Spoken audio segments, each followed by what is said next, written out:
ఆంధ్రప్రదేశ్లోని అరకు లోయ చలి ఉత్సవాలు చివరి రోజుకు చేరుకున్నాయి. సాంస్కృతిక కార్యక్రమాలు వీక్షకులను అలరిస్తున్నాయి. Flower show, fire balloon, paragliding, helicopter ride ప్రత్యేక ఆకర్షణగా నిలిచాయి.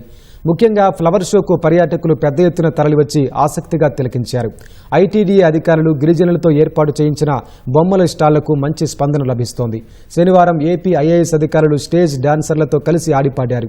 కుటుంబ సభ్యులతో కలిసి క్యాట్ వాక్ చేశారు.